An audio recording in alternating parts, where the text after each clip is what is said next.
welcome back to the Mail Right Show. Today's episode is 268.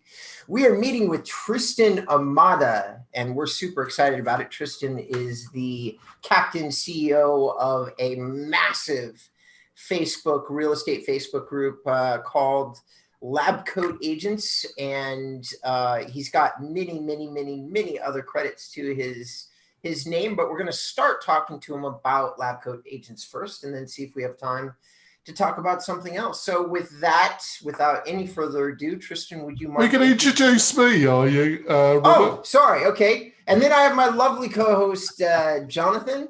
And Jonathan, why don't you go ahead and tell the new listeners and new audience members a little bit about yourself? Yeah, and I just want to quickly thank our new listeners and viewers. Last month was our biggest month ever for the show. Over the past year, we've tripled the audience size. Thank you, Robert, and our guests. I think we've had some fantastic guests on the show and provided some excellent value for the listeners and viewers, and that is shown in the figures. Who am I? I'm the founder of MailRight. MailRight uses the power of Facebook to get you quality leads. If you're a real estate agent that's sold your first 5 to 6 houses, and you're looking to increase that next year to 20, we're the ideal product for you. Go to the MailRight website and you can learn some more. Over to you, Robert. So I think that most people that listen to the show that already know me, and I'm really excited to get into our guests. So Tristan, is he still here? Yeah, I'm here. Yeah, there he is. Perfect. So Tristan, if you can go ahead and introduce yourself to the audience, that would be lovely. And then while you're doing the introduction, if you could kind of maybe educate me a little bit about what in 2014 you were thinking when you kind of got Lab Coat Agents going. Yeah, I love it. Thanks for having me, guys. Appreciate it. You guys have been doing this for a while, so glad to be in this 200th somewhere episode. I love that. I love that. So my name is Tristan Ahumada, and I'm the CEO of Lab Coat Agents. I'm also a real estate agent out in Ventura County, Los Angeles County. And Lab Coat Agents is an organization that provides free education and media for the real estate agents of our world here. We're the largest online community, so we have all different brokerages engaged on a daily basis, which is fun. So you get to see all the good and all the interesting and weird stuff that happens in real estate. But the whole goal is to just elevate the industry through education and through showing them what's possible through processes and systems and interviews with some amazing agents, right? So that's what it is in a gist. And in 2014, I created this community because I was thinking of creating a blog, but my wife said, why don't you look into a Facebook group? Those look like kind of cool, kind of interesting, a good place, right? It was all kind of new to everybody. So I jumped in on there, and I was speaking nationally for Realtor.com at the time. And so I thought, well, it's a kind of a good mix. I'll bring in everybody from the audience to an online audience.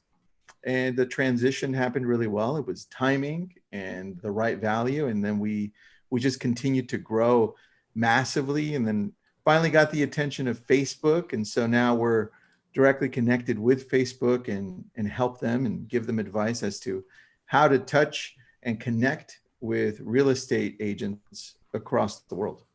So very fun. That sounds like a hell of a ride. So let me see if I can tie this in for everybody. So I know something that a lot of our audience will not. Realtor.com is actually headquartered here, headquartered right where you are, literally in Westlake, and you are in Westlake as well. So does your location have anything to do with the symmetry of working with Realtor.com? I would assume it kind of does, right? Because the initial relationship started because I purchased their leads at the time, 2012. They had this new product, zip codes, and I purchased them all in our area.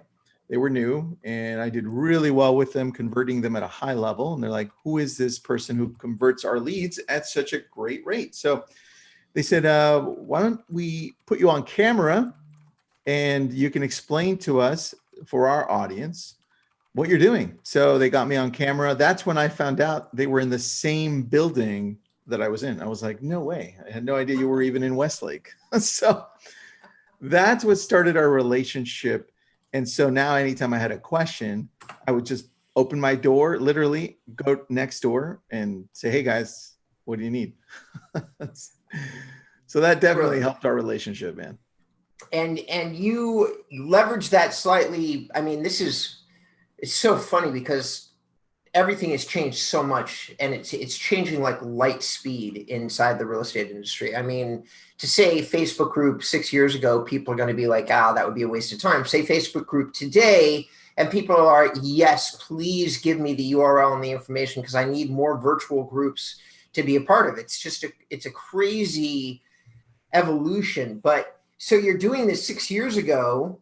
They were having you sit in rooms with agents, right? Like, were they having you talk to their employees and try to like get your input on how to? That was part of it. The other part was right after I recorded that whole video for them, showing them the process that I had, right? The technology that I put in place, the processes, the scripts and everything to convert these leads at a high level. They said, this is really cool. Sent it over to their execs. Their execs said, this guy knows what he's doing. We hadn't heard anything like this before nationwide.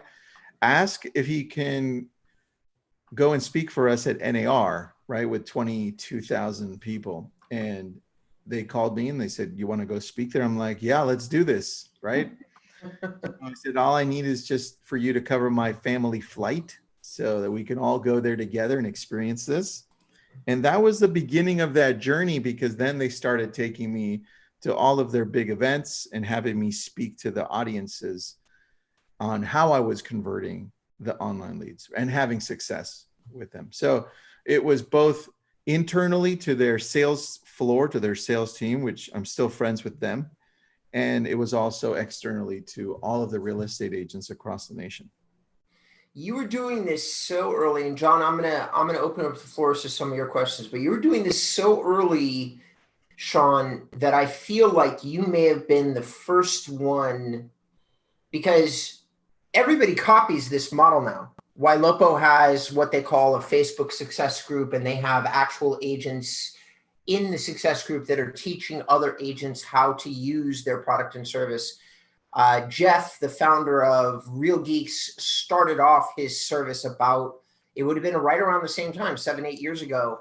And the way that he got it started was he'd find people using the Real Geeks website and then ask them specifically like what ads they were using and how they were doing it. But it would be agent focused. It would be like, this agent is using this product this way to be successful.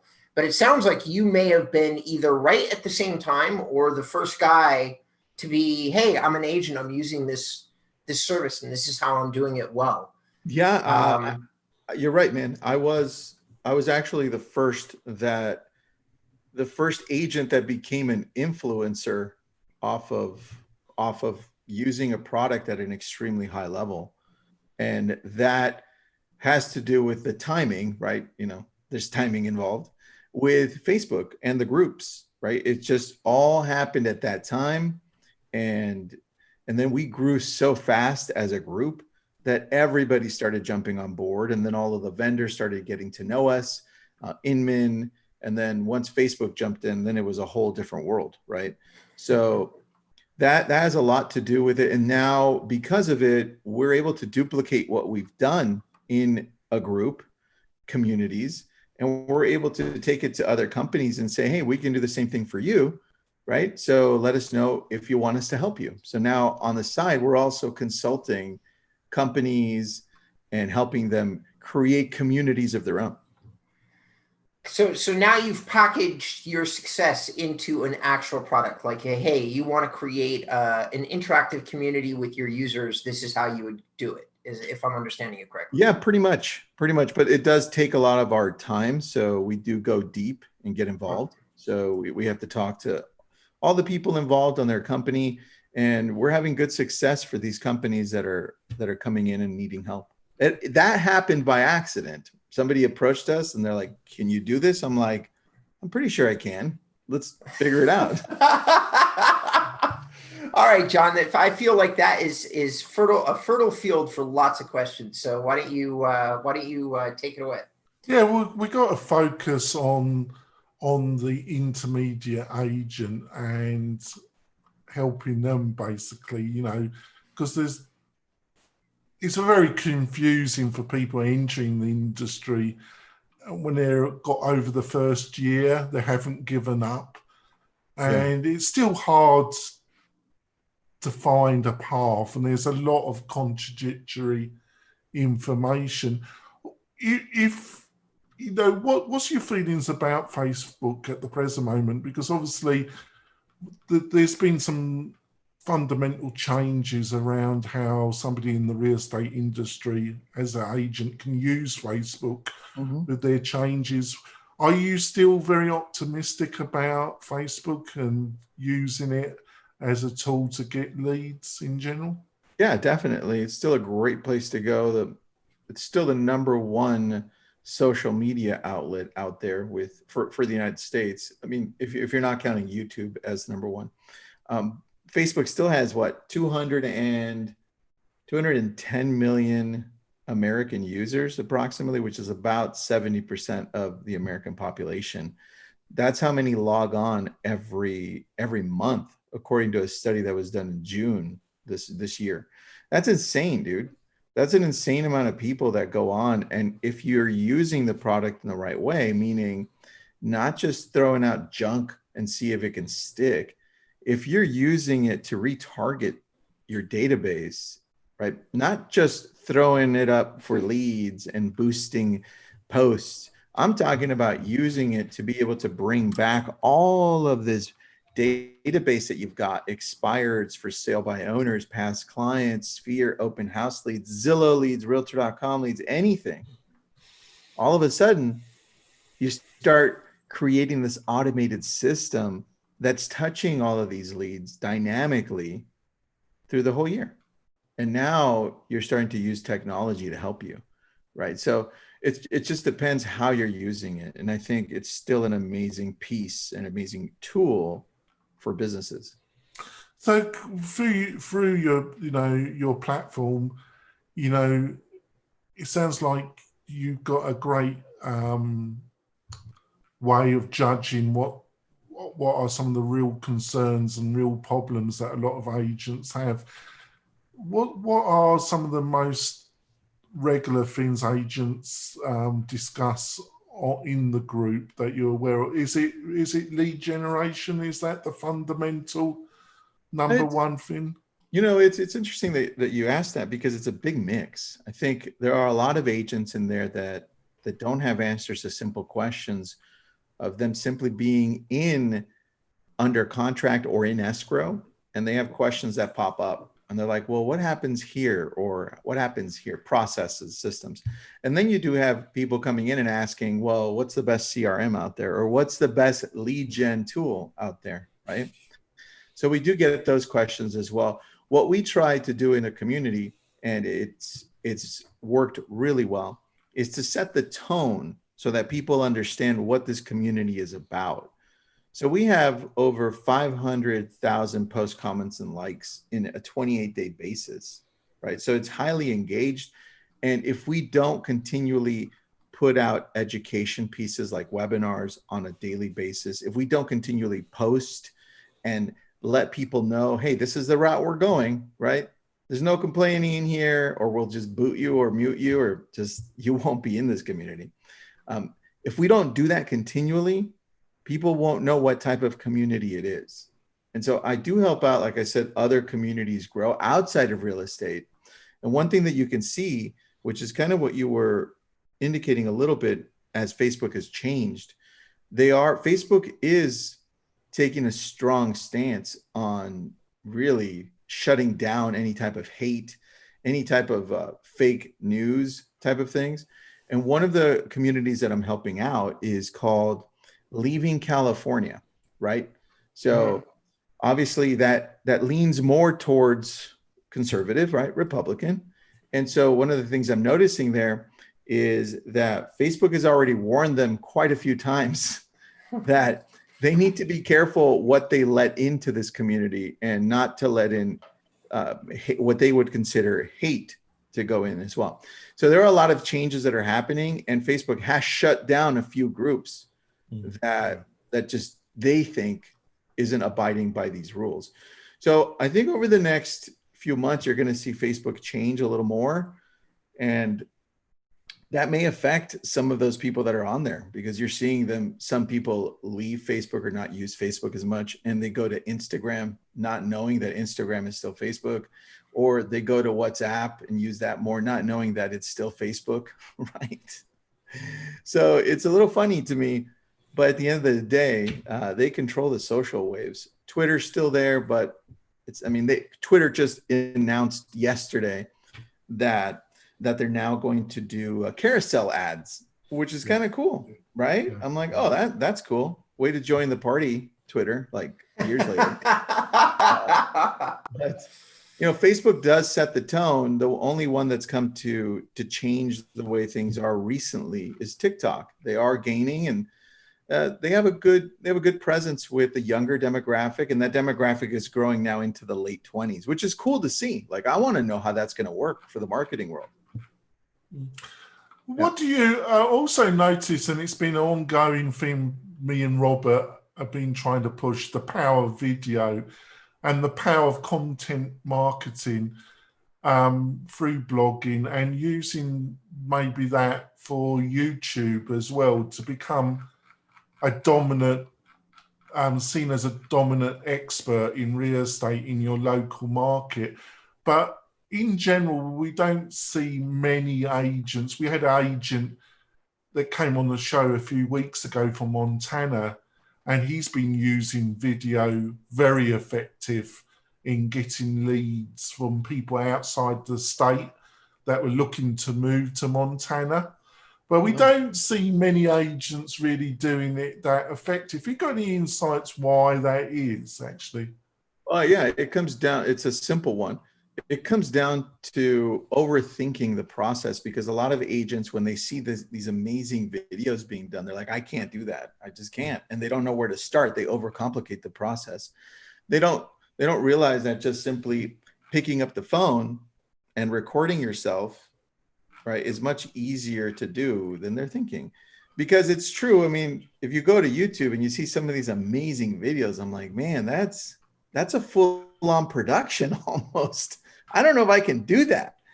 But there's also the other type. I mean, that's why I brought up TikTok too. I think that you have those agents that are finally breaking through and saying, okay, let's give this a try. It doesn't look to be as difficult as I thought.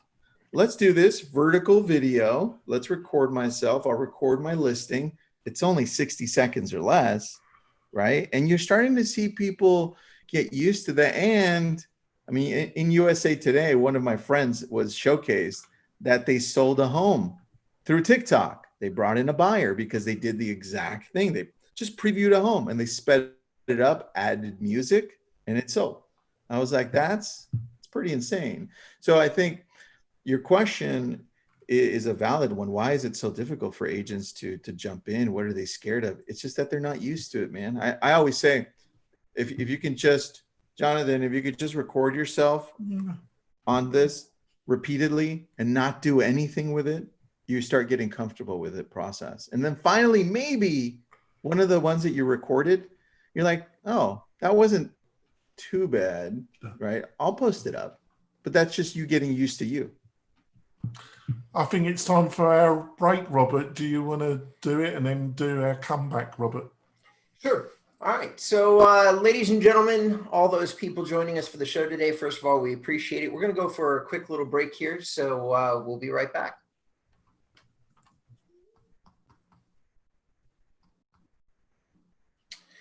All right, welcome back to the Mail Right Show. We are in part 2 of our show. We're meeting with Tristan Ahumada today. Ahumada today.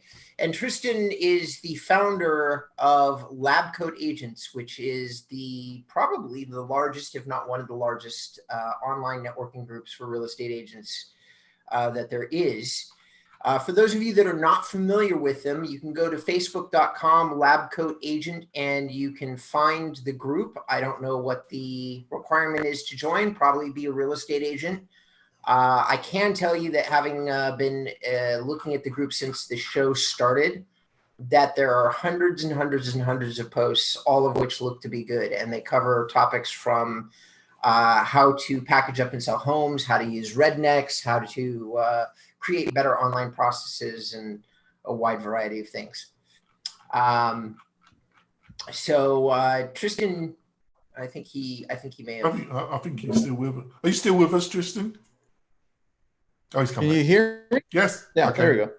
Yeah, your video went out for a second there, so we weren't sure. So you brought up before we went to break, John was talking about content marketing, and he was asking you some questions about video marketing. It is obvious to me that whether or not you refer to yourself that way, that you are deeply involved in content marketing because you have tons and tons and tons of content as part of your Facebook group. So one way or the other, you're either moderating that content, I see in many of these shows that you're participating in the content. So let me ask you a couple. So I'm a content producer too, and I have my loves and my frustrations with the medium. So for those people out there that may, let's just say, be wanting to start their own Facebook group, what would you say are some of the top takeaways that you've ever had about, like, let's just say, all right, I want to start a Facebook group in Montana and I want it to be about moving to Montana. Let's just pretend that that's the group. Yeah. What would the advice be to that? Like, what would you, as a really experienced, purveyor of a Facebook group, what would you tell that person? Like, what should you look out for, like, and do? Like, what are the top 3 things you should do? And what are 1 or 2 things you really should stay away from? All right, great question, man. The first thing is, now that you've got the idea, right? That's usually the first thing I go for. Well, what's the idea that you've got? Are you going to be passionate about it, or is it, you're going to let it fade out after 3 months? But you picked moving to Montana. Let's say you're really passionate about that. And I think personally, that's an awesome one that you picked.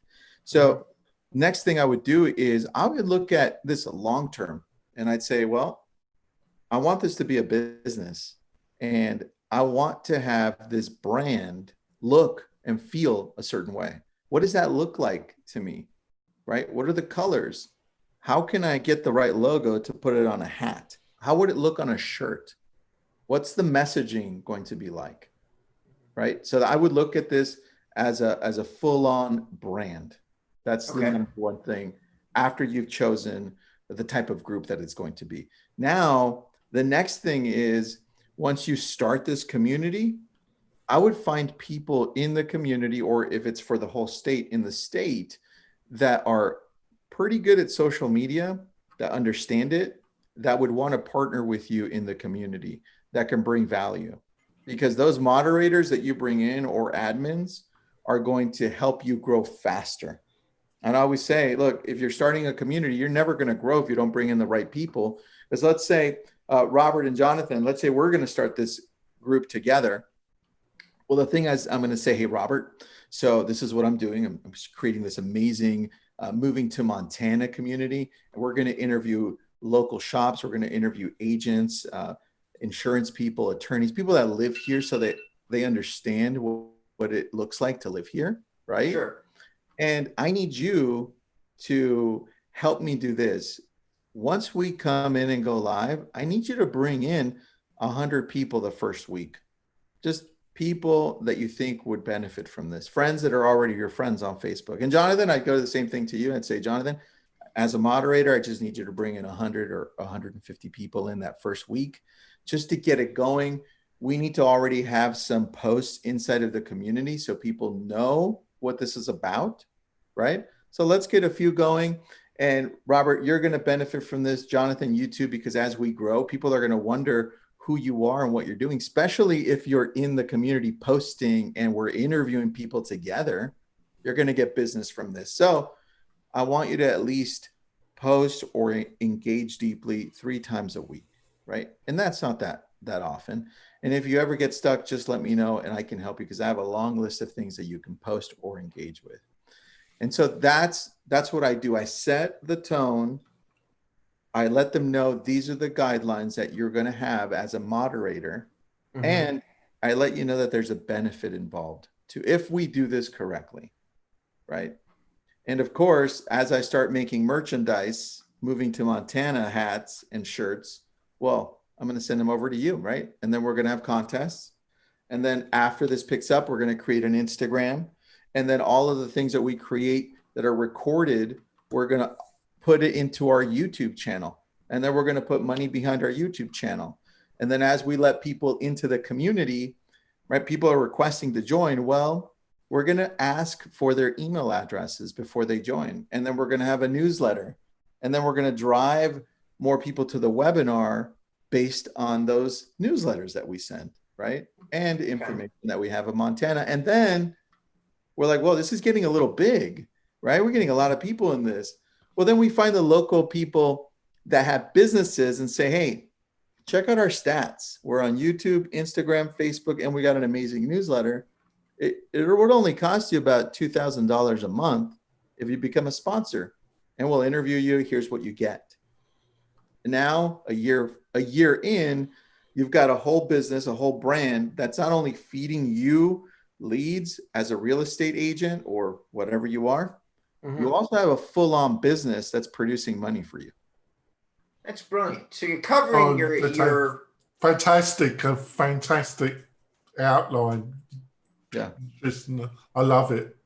Yeah, it was that was way more than I was expecting, man. You brought the valuable information. I really appreciate it. Yeah, but we missed the so that's how to get it done, and it was more than the top three things. It was basically a blueprint, a roughly drawn out blueprint on how you'd start a group. Yep. What are the top three? What are a couple of mistakes? You've already done this, and yes, you just made it sound easy, but I've been in digital marketing for too long.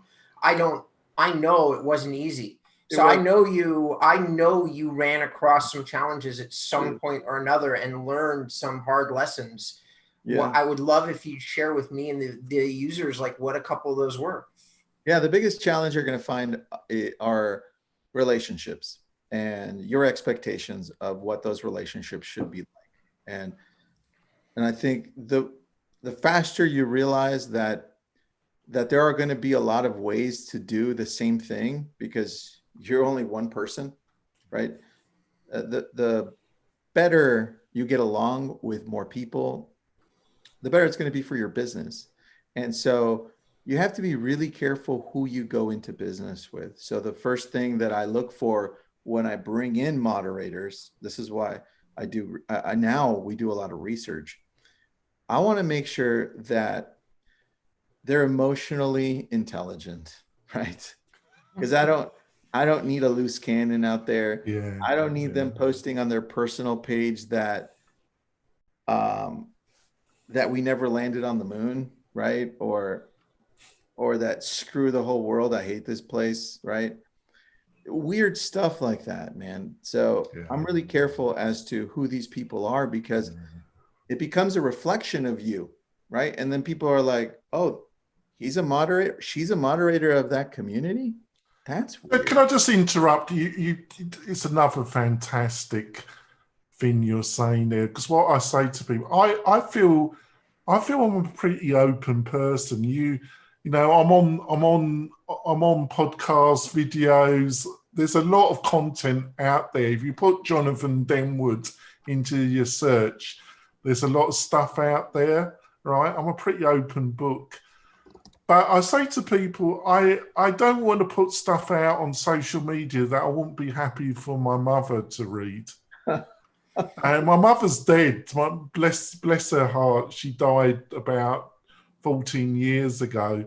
But that's how I judge what I want out there on the public domain. If I wouldn't be happy for my mother to read it, I don't really want it out there for the whole world to see. What do you reckon about that, Tristan? Dude, That's a beautiful way to live life, I think, because if anybody sends something to my mom that I did and that I posted, and my mom comes back to me and says, "Did you really say this, or did you really do this?" I'm like, I mean, what do you want your answer to be? It's a great point. Great point, Jonathan. Yeah.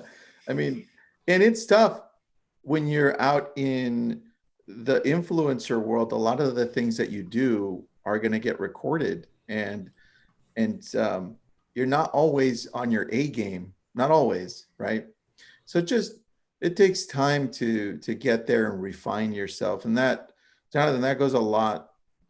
That goes a lot to do. It has a lot to do with your routines, right? What do you do in the morning? What do you do in the evening? How are you setting yourself up to be the best possible version of yourself every day?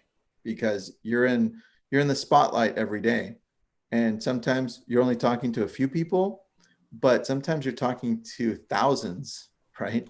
Well, because I come across through my podcast and my videos as extrovert, but actually I'm actually an introvert by nature. I'm quite happy to be on my own, work in my office. Some days I don't only interact with people through Zoom. Sometimes I don't see another person, apart from my partner. And I'm quite happy about that. But I come across, so you got to understand in some ways, it's got to be honest, but it is kind of like show business, really, isn't it? It is. It's 100% like it, man. And I think that's the world we live in right now. This is why social media, the internet, and eventually where we're at now with the internet, which is social media, it's changed the dynamics of how we engage with each other, and how much power has been given back to the general population, right? This is why we're also so split, or at least we virtually see such a bigger split in our country right now in the US, because everybody's so vocal about it, right? And it's easy for us to post whatever we want. And everybody's got an audience, even if it's just one person or millions. So That's right. It's interesting. I think we need to go wrap up the podcast part show, Robert, Sure. and tell people we could continue the discussion for a little while and where they can see that, Robert. So over to you. Yeah. So we're going to wrap up the podcast part of the show for those of you that are listening. We also do a video part of the show, and Tristan at the beginning of the show did agree to stay with us for a few more minutes. So we are going to have some bonus content. I'm going to leave it a mystery because I have some questions, and I'm just going to continue to do a Q&A with him, and we're just going to post that on the MailRight video channel. So Tristan, if people would like to find you or learn more about you, or maybe become involved in your group or get consultation from you for their Facebook group, how would they go about doing that? They could contact me on Instagram. It's just Tristan.Ahumada. You can just find me on Instagram, or just Google Tristan Ahumada. You'll find my cell phone number. You can always reach me there, or go into Facebook and message me there as well. Easy to find me. Excellent. That's exactly the way it should be. And John, if somebody wanted to talk to you about MailRight or getting onto the MailRight podcast, how would they go about doing that? Well, you can go to the MailRight Facebook page and direct message me, or you can email me at jonathan@mail-right.com, or go on the website and we got the ability to do a demo for you where we go through everything we can do for you at a very competitive price. It's a great platform. It's taken a lot of time, but I think it's excellent. And I highly recommend that you talk to John and get a consultation if you have any questions about real estate CRMs. My name is Robert Newman. I'm the founder of inboundrem.com, which is a content-based, can you hear me still? Did I just hang up? Okay, a content-based website that you can find out all the information you ever needed to know about real estate marketing systems, Commissions Inc. I do really, really deep dive and reviews, and probably one of the best guys in the country when it comes to inbound marketing or SEO, if I do say so myself. But I give all the way that information all the way for free on my website. So go there. All right, without any further ado, we're gonna take one more break, and then we're gonna do the extra 10 minutes. Thank you for joining the show. We appreciate it. Okay. All right, so welcome back. We're doing we're into the bonus content for episode 268, and once again, we're with Tristan Ahumada. Tristan, this has been amazing because not only have we gotten some great advice from you, but I've had a chance to look at what you've created, and Lab Coat Agents is my favorite kind of inbound marketing destination, where I look at it and I go, oh my God, there's so much great information here for an agent. Like if somebody was to hit that channel and you were to allow them to join, is it actually, let's start there. Is it open? Can anybody join? Yeah, can I join actually, or do you have to be an agent? We typically have anybody that that is in the real estate world: vendor, escrow, title, lender, or real estate agent. So yes, so most of the time, as long as you're like, if you believe it's a dedicated real estate professional or somebody closely related, you're probably going to say yes. Yep, you got it. Okay. And is it normally the same rules? You behave yourself, don't promote your own stuff, just provide information and you'll be okay? Is it the normal straightforward common sense rules which people all the time break, Tristan? Oh yeah, totally, man. 100%. Those are the rules, and those are the ones that are broken. You would have think there is some common sense, but a lot of people don't, do they? So funny. So I guess one of my kind of wrap up questions is, so you said earlier an amazing statistic. You said that every 30 days you have like 500,000 interactions with the page, something like that. Yeah. So let's just say I am a real estate professional, and you and we're both Valley guys. You know, we're in the Valley, we're in Southern California, but who do we direct? Like I have a company of my own. I have 5,000 real estate agents on my email marketing list. So, and I've been doing this for 13 years. So I have a lot of real strong connections inside the industry. Okay. Who do we send to Lab Coat Agents? Who gets the best value out of the group? Probably the agents that, well, there's three different parts to it. If you're in the community, in the group, usually the newer agents, intermediate agents. The webinars, depends on the webinars, but we can go from intermediate all the way to experienced, very experienced. And then our YouTube channel, that one has all of the webinars that we've hosted. So that one is for the general real estate population as well. I think the difference and part of our success as well is really leaning on the fact that I'm really, really, really successful in real estate, right? So the credibility part of it is super easy. It's like, you look me up, I'm in the top 1% in the world. So it's a lot easier for me to say, hey, this is what I've done, right? Right. And people are, oh, of course, Tristan's done that. And the cool part is I bring all of those other agents that have done the same thing. And now all of a sudden, that's who's giving you advice in the community, right? So top 1%, let's touch on that for a second. So who are you working with? Who's your broker? Are you your own broker or somebody else a broker of note? No, I'm part owner of a Keller Williams in Westlake Village. So you have a market center. Yep. In Westlake Village. Okay. Yep.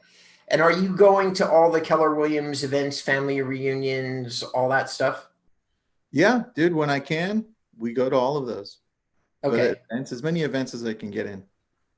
All right. You've got all the things for your team. I'm seeing you got websites and well beyond the Facebook group, right? So all that stuff is there. Okay. Yep. All right. So I have a question for you then. Shoot. How much is the Facebook group? How big of a participant inside your actual GCI, like your real estate, like the absolute nuts and bolts of real estate? How much is the group participating in your top 1% status? You would think that it would be a lot more, but because I don't actively take the referrals that people tag me on. I usually just take the referrals that people call me on or text me, right? So I'd say it's probably about 10%, which is still pretty good. Okay. Yeah, we probably work with one solid referral a month from the community, like actual closing. That is pretty good. I just got a quick question. I was just reflecting. And I'm going to be quite transparent here.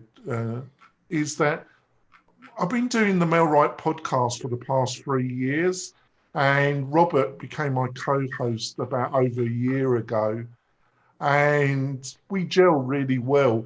But it's only been it's been in the past 6 months that the podcast has really grown dramatically, Tristan.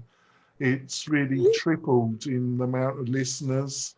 So I was literally 2 years into it, and then Robert came on, and I was wondering, is this worth doing? We're getting, and I think that applies to a lot of things people do. You've got to change, find a different angle, but it takes longer than what people think to build success. Do you think that's generally a lot of people just give up too early? Dude, 100%. That's the story of everybody's life as a human. We just give up. I think one thing that's funny that Robert, you brought up Keller, because I'm with Keller. Mm-hmm. And Gary always says that your goals always take longer than you really plan for, but they eventually do happen if you stick with it. Sure. Right? And it's true. A lot of the things that we had planned for took way longer than we thought, right? Like it took way longer to grow to 100,000 in the community than I thought it ever would. But it got there because we kept on shifting, we kept on pivoting, and we kept going consistently, right? Right. So yeah, Jonathan, very true. People give up. They don't realize how hard something is. They give up way too quickly, and they don't change enough because they can't just keep doing the same thing to continually grow. You've got to change along the way. Well, most of the people I speak to, that overnight success took normally 3 to 5 years to get. Yeah, I've got a friend right now that has been working on something for 10 years, and it just skyrocketed. It took off like you lit a fuse under a match. But it's 10 years later, and we're laughing because just typically this is something that's getting a little bit of media attention, and just like everything else, all they look at is the now, not the 10 long years that they did. Like, I've been building this company for 13 years. If anybody ever writes something about me and goes, oh, this guy's an overnight success, I'm going to laugh at them online. We were talking about that earlier, and I am going to have no shame about it. I'm just going to sit here online and go, oh man, you don't even know. I just also want to ask you another question, see if you feel I'm on the right track. Is that I feel that there's kind of there's those agents that use paid leads or digital marketing, and then there's the agents that use what I call the Buffini method of building a very tight group of local people that refer people to them. But I feel at the present moment, if you're a new agent that's got over the initial hump, that's selling 5-10 houses a year, but then wants to get to the 20, the 25 transactions a year, they've got to be looking at digital marketing as a way of putting gasoline on their production. Would you agree with that? Well, I definitely do. I mean, what have you guys seen on that? Well, I think there's a lot of agents who sweat equity through utilising their family and their personal contacts can get up to like 5 to to 10 transactions per year. Yeah. But then without marketing advice and looking at digital marketing, they're going to struggle. They find it's getting it above that production level where a lot of agents struggle at. The funny thing is, Tristan, I'm sorry, go ahead. My bad. Go ahead, dude. Because I want to know I was going to ask you, what do you think? Well, you know, it's funny because I've been doing the phone consultation for people talking to me about like SEO and websites, but I'm a 35-year sales vet. And I've read, like everybody I know that's top 1% inside the sales industry, I've made it a mission to read for a long time anything that anybody ever produced that was credible about sales, right? Yeah. And a long time ago, a book that just happened to resonate slightly better with me was How to Swim with the Sharks Without Getting Eaten Alive by Harvey McKay. I have to pick that up. Yeah. And so that in essence is another blueprint into what Jonathan is referring to as the Buffini method, which is just a blueprint to how do you actually relationship sell. So to answer your question, the guys or gals that I talk to on the phone, 90% of the time, if they've been into relationship selling for a while, they are beyond successful. I mean, we're talking they're the real estate agents that are in the place that all real estate agents want to get to, and that is making over $300,000 a year. Yeah. They're, you know, oftentimes they're talking to me like, do I even want to get into digital? Do I want it to be SEO? Because they can have the conversation with me, these relationship sellers, about taking a long-term strategy and not worrying about the short term, which almost all real estate agents have to do because they're not successfully leveraging relationship selling. Because if you do successfully leverage it and you take the Cutco method or any other method of like asking for referrals religiously and having a really good method of doing that, it is a self-propagating form of sales and marketing. If you're good at it and you can do it naturally. If you can't do it naturally, you're going to fail before you start. But if you can do it well, it is, I guess my answer is, for those people that have really embraced it, I've seen it working just as well, if not even better than it has historically worked. But no, I haven't seen a lot of people embrace it though, Tristan. Not a lot at all. And I think it's all, but it also takes time, doesn't it? And the only thing I've noticed, Tristan, and I like your feedback, what would be the ideal is the person that, like I say, I use the term the Buffini method. It's just my own term. But those that can provide them a Buffini with the digital marketing, I think got the best mixture. But I've found that those that tend to utilize the Buffini method don't really, the digital marketing doesn't gel with them that well. And also the people that do the digital marketing, they tend to play down the building of relationships, where I think the best agents are those that combine both worlds. What, you muted yourself there for a second. You muted yourself there. There it is. Back. And it wasn't working on my screen there. I think you're right, man. And here's a common misconception or something that's not seen by most agents. When we look to expand rapidly through online leads, right? You have one of two mindsets. One, the online lead generator who understands that world and be like, oh, good, let's go. More, right? Expand quicker, scale. And then you have the other side, which is what you're talking about, Jonathan, which is the Buffini. They're like, well, I don't understand why I need to buy online leads, right? I have these relationships I'm building one at a time. And the secret is combining both, because if I can grow my database and treat these new online leads as long-term relationships, all of a sudden, I just brought in the online world into the way I treat my current clients, and now I'm unstoppable. But you have very few agents that can merge both and understand both worlds, right? And that's where you have a mega agent that has a consistent business over the years. That is amazing, and an amazing way to wrap up the video. John, I want, we've got 3 more minutes of Tristan's time, and I want 2 of those minutes to be off camera. So can we? Yeah, sure. So wrap up the show. I will wrap it up for you. Robert's done a fantastic job. I think I will get him to do the intros from now on. I will divorce myself from this. Let him do it. I'm going to wrap up the show. Tristan, you've been a fantastic guest. You must come back in the new year and join us again. Hopefully you will do that.